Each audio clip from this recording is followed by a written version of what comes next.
Hi, I'm Mrs. Brown from Pulliam Elementary. This year I teach 5th grade, and I'm so excited to share with you a book called Dream Builder.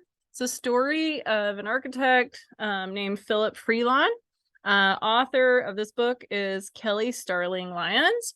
And I want to share a little bit about, I looked her up, and I want to share a little bit about what I found out about her. She is amazing. This is Kelly. She has written 28 books, and you can see here some of the other books that she has written. There are so many. All right, so I'm going to start the book. Here it is, Dream Builder. Okay, Dream Builder. Vision in Phil Freelon's world. Art breathes dreams to life.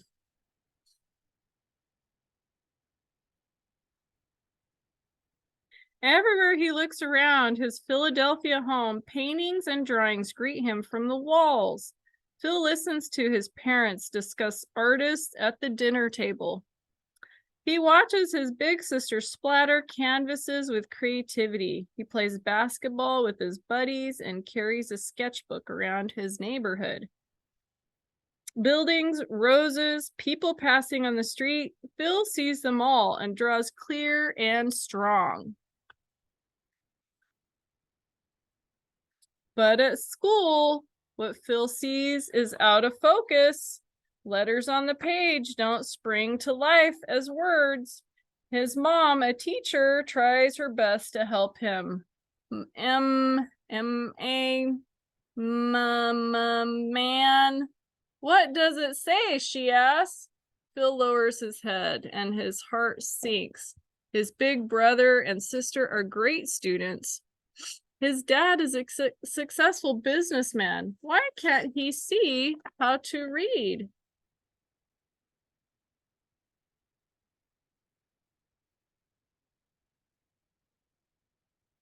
Someone in his family shows him a strength he holds inside.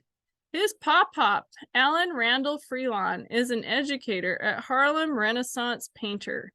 In his studio, Phil sees pastel homes by harbors, fishermen, still wet canvases with palettes with oily colors dare him to touch. There's a picture of his pop-pop.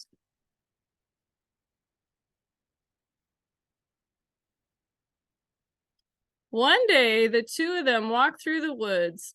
Phil darts this way and that until Pop-Pop tells him to sit by his side on a log. Close your eyes and listen, Pop-Pop says. Phil hears birds crooning and squirrels scampering across crunchy leaves. He smells the fragrance of earth. He feels the breeze dance across his honey skin. Phil is seeing the world with an artist's inner eye. If you see, you can see they have their eyes closed.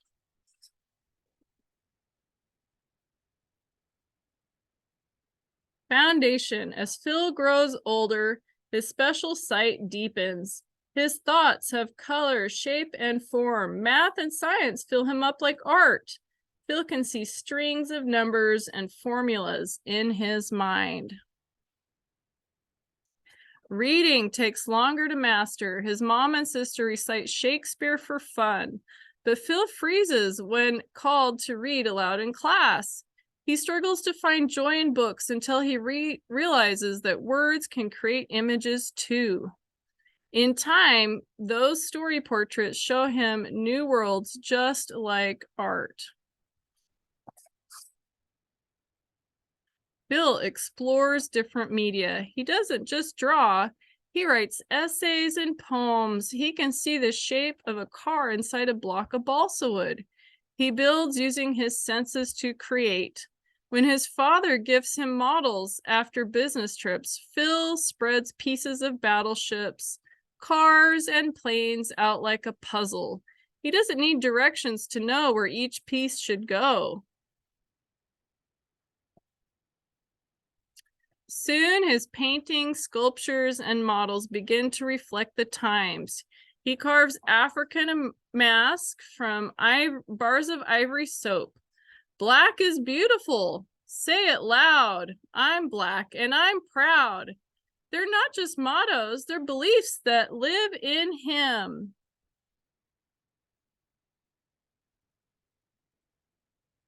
His father's stories are part of him too. Stories of having to sleep in different Southern hotel than his white colleagues. Stories of being the only black man in airports except for porters.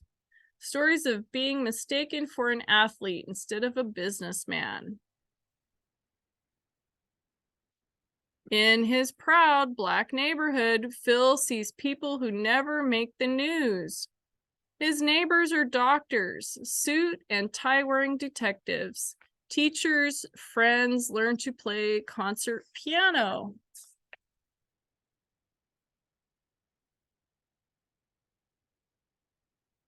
Phil hears a chorus around the nation shouting for justice and equality.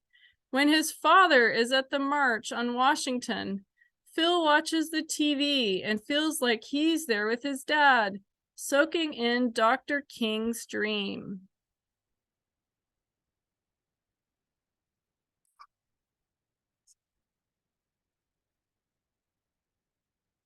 Frame. At Central High School, Phil signs up for a drafting class. When the teacher asks the students to look at the front of a machine and draw the other three sides, Phil gazes deep inside and can see what's out of view. He becomes the top student in his art and drafting classes. He wins industrial design competitions. An idea emerges until it becomes clear as a snapshot. Phil wants to be an architect, someone who designs buildings, a perfect blend of his strengths in art, math, and science. At Hampton University, a historically Black college, Phil aces every architecture lesson, tutoring classmates who need help. And later, when he attends North Carolina State University School of Architecture, he soars too, but he wonders why they never study anything created by people who look like him. On his own, he discovers Black architects who design celebrity homes and a university chapel. He reads about African and Islamic builders in classes left out. He thinks about artists like his Pop, whose work made unsung people and places seen.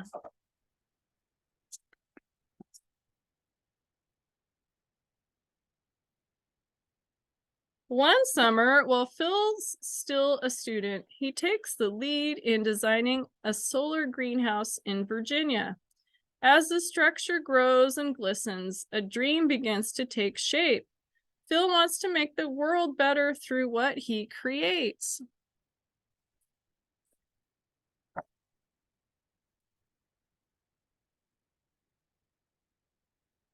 Form. As an architect, Phil turns wishes into buildings with doors and windows, plumbing, and lights. By the time he founds his own firm in North Carolina, his mission is clear.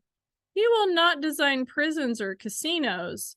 Phil creates schools, libraries, bus stations, museums, places that help people, that show everyday beauty, that celebrate heritage, and fill hearts with joy.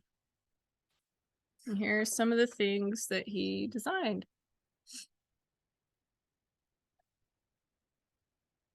Tenley Friendship Neighborhood Library in Washington, D.C., Durham Station Transfer Center in Durham, North Carolina, Reginald F. Lewis Museum of Maryland African American History and Culture in Baltimore, Maryland, the Nation Center for Civil and Human Rights in Atlanta, Georgia. Then one day, Phil hears about a dream imagined decades before he was born. In 1915, 50 years after the end of the Civil War, people dreamed of a national memorial to honor Black soldiers and sailors. That dream grew until they could see a museum that would rise like a phoenix on the Washington Mall. A museum to honor Black achievement, a museum to show Black resilience, strength, and pride. For decades, that dream was deferred, but in 2003, a national commission makes it come true. A museum will be created that documents Black history, life, and culture. Phil and architects around the world want to design it.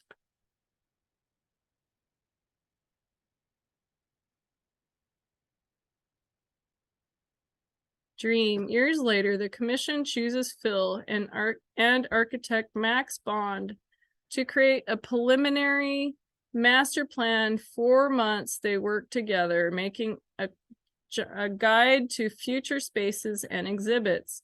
In 2008, an international competition is announced. The winning team will get to design and build the museum. For this project, Phil and Max need a dream team. They want to include someone whose work is known beyond the United States. Phil and Max meet with David Adjaye, an acclaimed British, Ghanaian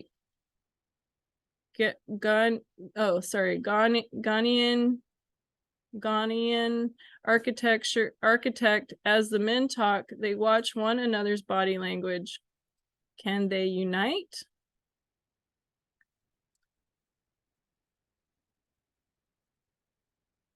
The team clicks. Phil will lead architecture, coordinating all aspects of the complex project. David will be lead designer, coming up with ideas in collaboration with the team. They have just 6 days to plan a dream passed down for generations.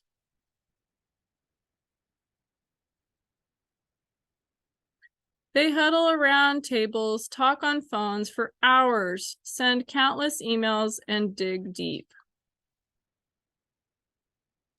They see a structure shaped like a crown, worn by African kings. They see ironwork patterns forged by Black artisans. They see a porch of welcome. And they listen. They hear the ocean, rocking ships of stolen people. They hear footsteps marching for freedom and justice. They hear voices of unsung heroes waiting for their day.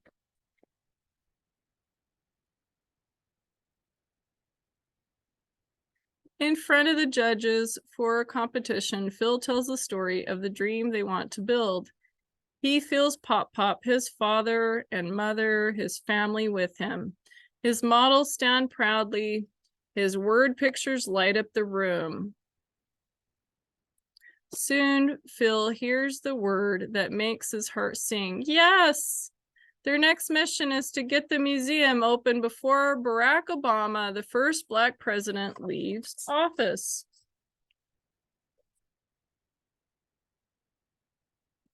In 2016, a century after the dream was born, they deliver.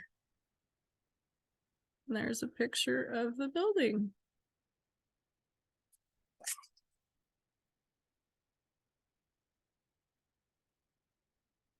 In the contemplative court, Phil reads Dr. King's words. Until justice runs down like water and righteousness, like a mighty stream, he closes his eyes and smells the moisture of falling water, listens to the peaceful sound. The museum rises near where his father once stood as Dr. King shared his dream. Phil thinks of Pop, who taught him to see like an artist, his parents, who encouraged him to create and imagine. He thinks of how every experience led him to this moment. Phil Freelon, the kid artist from Philly, has become a builder of dreams.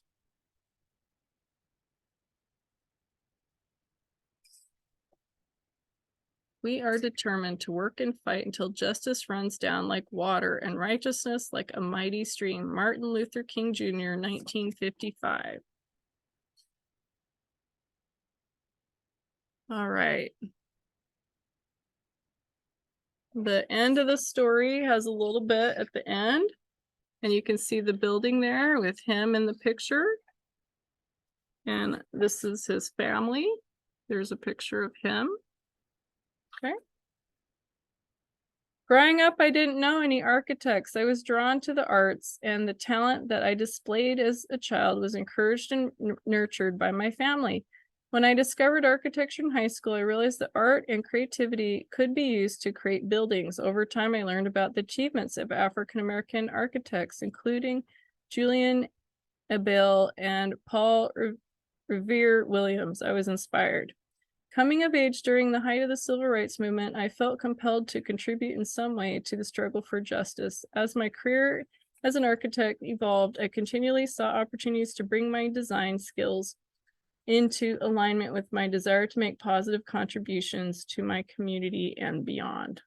This is a really fun book, really good stuff. I'm happy to read to you. I hope you have a great afternoon.